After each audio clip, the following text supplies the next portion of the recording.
Nakadaig ang mga negosyante sa neutral nga baruganan ni People's Governor Pam Baricuatro sa hisgutanan sa presidential elections. Right now, the focus should be the sustainability of the economy nato sa Cebu.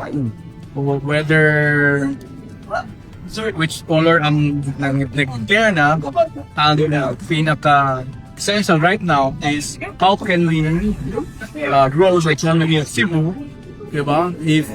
Whether it's 2026 or 2028. Kay ang mga tao, ang mga empleyado, dili man na muhunong kaon.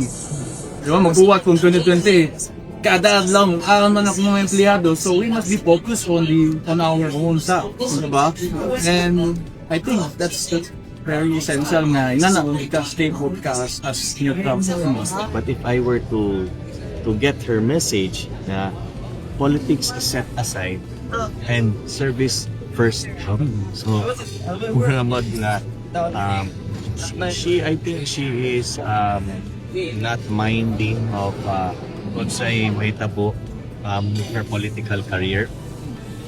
Because what she is for the progress of Cebu, and of which I believe also kami even kami we are here temporarily in our positions. We come and go, we get elected and whenever we get changed, but while we are in position, I always believe that we have to make the most of it to create that impact, because we owe it to the people who also gave their trust and confidence in us, putting us in that position, be it in public service or in private organizations.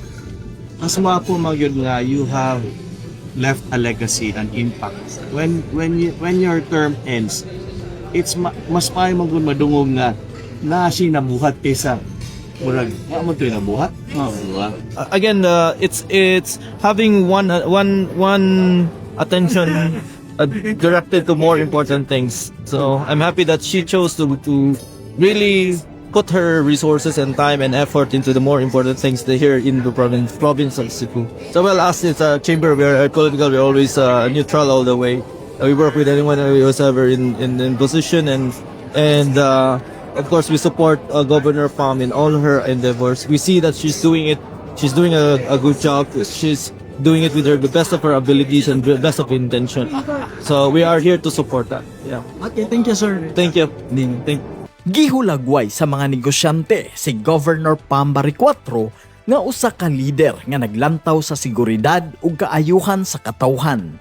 Nalipay ang mga business leader sa aksyon sa gobernador nga gihatagan og focus ang pagserbisyo sa katawhan ug gipadaplin una ang pamolitika. Kahinumduman ang gobernador nipadayag sa dili una mag-apil-apil sa mga isyu sa presidential elections tungod kay dili pa karon ang insaktong panahon. Ang importante, mahatagan og serbisyo ang katawhan.